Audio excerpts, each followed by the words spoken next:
Penguasa Kewangan Singapura MAS menyatakan keutamaannya tahun ini adalah memastikan kestabilan harga sebagai asas bagi pertumbuhan ekonomi.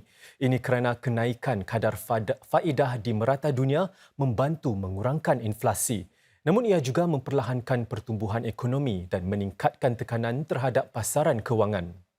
Disebabkan itulah MAS memberi jaminan bahawa ia bersedia menawarkan kecairan kewangan dalam sistem kewangan demi mewujudkan kestabilan walaupun dalam keadaan sejagat yang tertekan.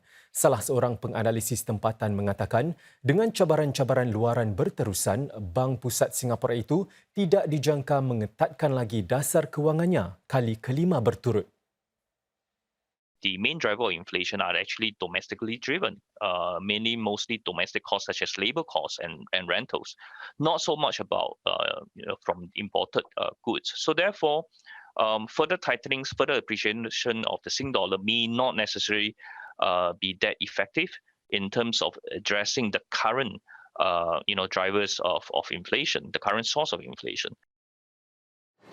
Encik Sia menambah, kos buruh yang tinggi hanya berlaku dalam industri-industri tertentu seperti sektor runcit dan pelayanan. Kedua-duanya menyaksikan permintaan lebih kukuh ekoran pembukaan semula ekonomi. Bagaimanapun, dengan pertumbuhan Singapura mula menjadi perlahan, pasaran buruh, kata beliau, akan mula merosot.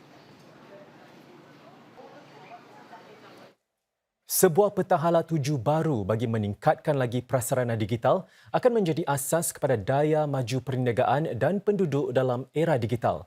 Kementerian Perhubungan dan Penerangan MCI menyatakan ia akan bekerjasama dengan rakan-rakan kongsi untuk membangunkan rangka kerja keterhubungan digital yang pertama kali diumumkan semasa belanjawan MCI.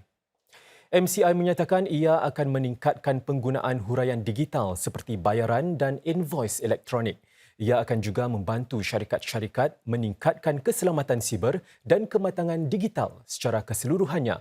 Bagi para individu pula, fokusnya adalah bagaimana membantu mereka mengakses khidmat-khidmat digital dan mendapat pekerjaan yang baik dalam teknologi.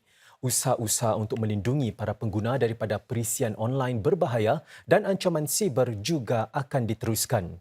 Ini termasuk kod-kod amalan baru bagi perkhidmatan media sosial dan gedung aplikasi. MCI juga akan menyokong pembentukan dan penyampaian berita bermutu tinggi yang mencerminkan suara dan nilai-nilai Singapura. Singapura akan mendalami lagi rantaian bekalan global dan meluaskan serta mempelbagaikan kegiatan dagangan dan pasaran. Kementerian Perdagangan dan Perusahaan MTI menyatakan langkah itu akan mengukuhkan kedudukan negara sebagai hub dagangan global dan mengekalkan pekerjaan-pekerjaan baik di sini. MTI menambah Singapura akan mengukuhkan kerjasama antarabangsa untuk mewujudkan peluang-peluang baru dalam sektor pertumbuhan seperti perdagangan digital dan kemampanan. Pada masa yang sama, MTI akan terus menyelaras usaha-usaha pemerintah untuk meningkatkan daya tahan rantaian bekalan selain menjamin bekalan penting bagi Singapura. Belum ada perkembangan lanjut mengenai anak kapal warga Singapura dan 19 yang lain di atas kapal tangki minyak Success 9.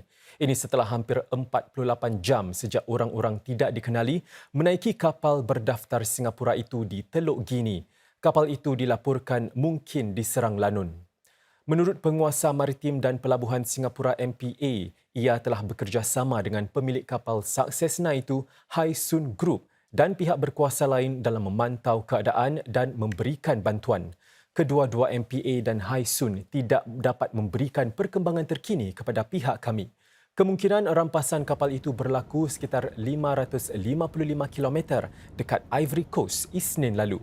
Teluk Gini memang dikenali tempat kegiatan lanun dan jenayah maritim lain. Pada 2021, sebuah kapal-kapal kontena yang berdaftar di Singapura diserang lanun sebanyak 2 kali dekat bandar pelabuhan Harcourt di Nigeria. Para atlet lelaki elit yang sedang menjalani perkhidmatan negara NS akan mendapatkan sokongan kewangan dan latihan di bawah biasiswa kecemerlangan sukan.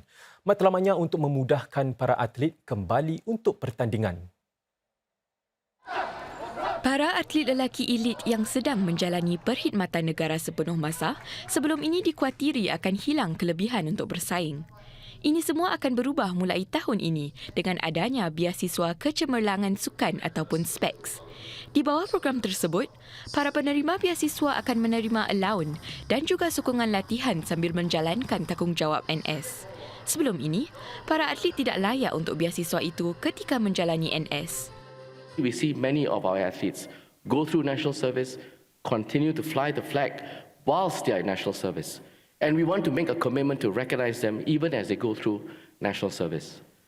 So in doing this, it brings me great pleasure to announce that from this year, SPEC scholars who are entering national service will remain on the SPEC scholarship program as long as they continue to deliver and perform.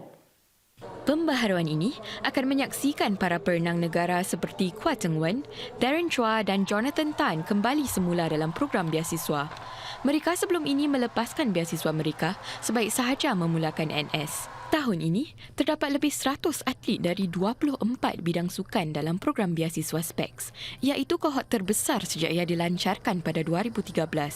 Sepanjang satu dekad yang lalu, biasiswa ini telah membantu lebih 200 atlet dan menghasilkan 13 juara dunia.